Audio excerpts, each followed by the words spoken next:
హరీష్ రావును తట్టుకునేటువంటి దమ్ము ధైర్యం శక్తి అనేది కేటీఆర్ కు లేదు.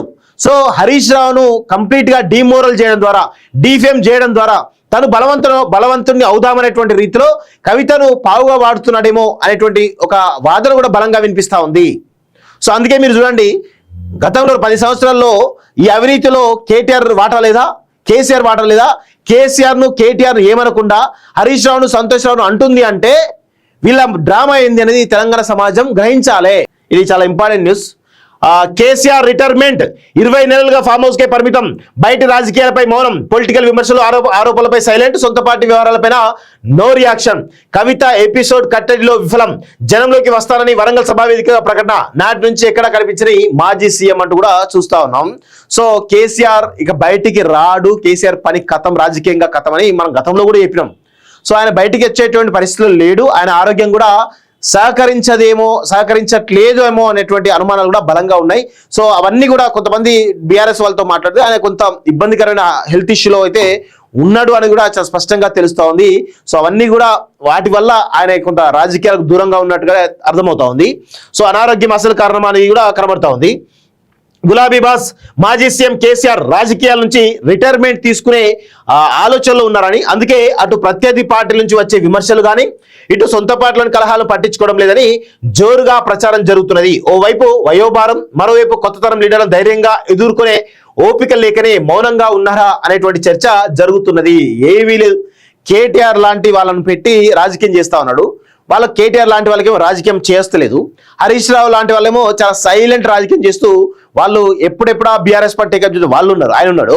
సో కేటీఆర్ ఏమో రేవంత్ రెడ్డి మీద కోపంతో దిగజారి రాజకీయం చేస్తూ ఉన్నాడు. సో రేవంత్ రెడ్డి ఆల్రెడీ ఆయన రాజకీయం ఆయన చేస్తూనే ఉన్నాడు, ఆయన కూడా కేటీఆర్ కు సమాన రీతిలోనే ఆయన కూడా దిగజారి ప్రవర్తిస్తూ ఉన్నాడు, అదందరూ కూడా అర్థమవుతా ఉన్నది.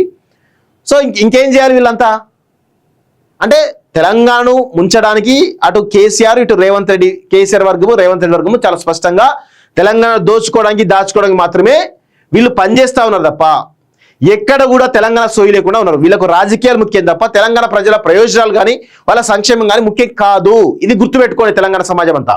సో పార్టీ లీడర్లు పెద్దగా కలవడం లేదు, పూర్తిగా ఫామ్ హౌస్ కే పరిమితమయ్యారు. ఇక కవిత ఎపిసోడ్ విషయంలో ఆయన ఫెయిల్ అయ్యారని, సొంత పార్టీని చక్కదిద్దలేని లీడర్ రాష్ట్రాన్ని ఏం పాలిస్తారనే విమర్శలు కూడా వస్తా ఉన్నాయి. సో కవిత ఎపిసోడ్ మాత్రం ఖచ్చితంగా కేసీఆర్ వాళ్ళ ముగ్గురు కుటుంబ సభ్యులకు వదిలేసిండు. శోభమ్మకి, కేటీఆర్కి, కవితకు మధ్య మీరు ఏమైనా వేసుకోని చెప్పి వదిలేసిండు.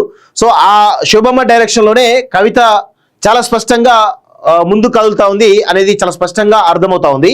సో దీనిలో కేసీఆర్ కు తెలుసు సరే ఏం జరగని అని అనుకుంటా ఉన్నారు. ఎందుకంటే హరీష్ రావును తట్టుకునేటువంటి దమ్ము ధైర్యం శక్తి అనేది కేటీఆర్ కు లేదు. సో హరీష్ రావును కంప్లీట్ గా డిమోరల్ చేయడం ద్వారా, డిఫేమ్ చేయడం ద్వారా తను బలవంతుని అవుదామనేటువంటి రీతిలో కవితను పావుగా వాడుతున్నాడేమో అనేటువంటి ఒక వాదన కూడా బలంగా వినిపిస్తా ఉంది. సో అందుకే మీరు చూడండి, గతంలో 10 సంవత్సరాల్లో ఈ అవినీతిలో కేటీఆర్ వాటా లేదా, కేసీఆర్ వాటా లేదా? కేసీఆర్ను కేటీఆర్ ఏమనకుండా హరీష్ రావును సంతోష్ రావును అంటుంది అంటే వీళ్ళ డ్రామా ఏంది అనేది తెలంగాణ సమాజం గ్రహించాలి.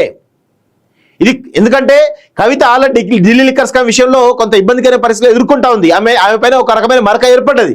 సో ఇది చేయడం ద్వారా, పార్టీ నుంచి బయటికి పోవడం ద్వారా సో పార్టీని కాపాడొచ్చు, తన అన్నని భవిష్యత్తులో లీడర్గా ప్రొజెక్ట్ చేయొచ్చు, హరీష్ రావు లాంటి వాళ్ళను కట్టడి చేయొచ్చు అనేటువంటి ఒక ప్లాన్ తోటి ఇది నడుస్తున్నటువంటి గేమ్ తప్ప వేరేది కనబడతలేదు. అన్నింటికీ మౌనమే. పార్టీ ఆవిర్భావం నుంచి 2023 అసెంబ్లీ ఎన్నికల్లో బీఆర్ఎస్ ఓటమి వరకు కేసీఆర్ రాజకీయ ఎజెండాను ఫిక్స్ చేసేవారు. ఆయన తీసుకునే నిర్ణయాలు, ప్రకటనలు, విమర్శల చుట్టూనే అన్ని పార్టీలు చక్కెర కొట్టేవి. అంతగా రాజకీయాలు సాధించినటువంటి గులాబీ బాస్ పార్టీ ఓటమి తర్వాత పూర్తిగా సైలెంట్ అయ్యారు. ప్రతి విషయంలోనూ కేసీఆర్ టార్గెట్ గా కాంగ్రెస్, బీజేపీ పార్టీలు విమర్శలు చేస్తున్నాయి.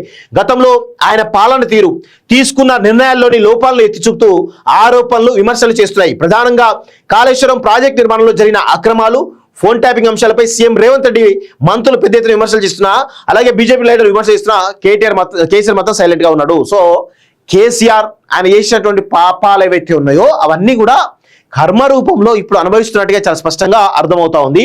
సో త్వరలోనే వస్తా, వరంగల్ వేదికగా ప్రకటన. ఎప్పుడు ఏప్రిల్ 27 రోజు నేను త్వరలోనే వస్తా, ప్రజాక్షేత్రంలో ఉంటా అని ఊకదుంపుడు ప్రసంగాలు చేసిండు.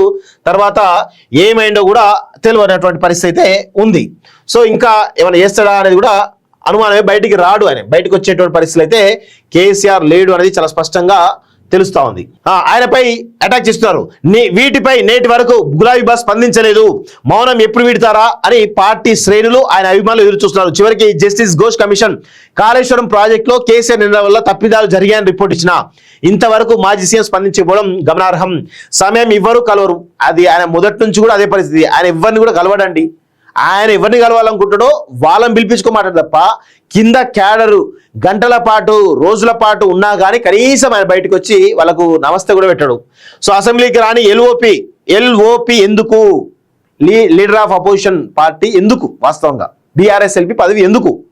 అది కేటీఆర్కో లేకపోతే హరీష్ రావుకో ఇస్తే అయిపోతుంది కదా. ఇవ్వకుండా వాళ్ళ దగ్గర గుప్పిట్లో పెట్టుకొని ఈ విధమైన కుట్ర చేస్తున్నట్టు చాలా స్పష్టంగా అర్థమవుతుంది. కవిత ఎపిసోడ్లో ఫెయిల్ ఏం కాదు, వాళ్ళందరూ కలిసి తీసుకున్న నిర్ణయంలో భాగంగా ఇదంతా జరుగుతూ ఉంది. ఇది ఒక డ్రామా అంతే.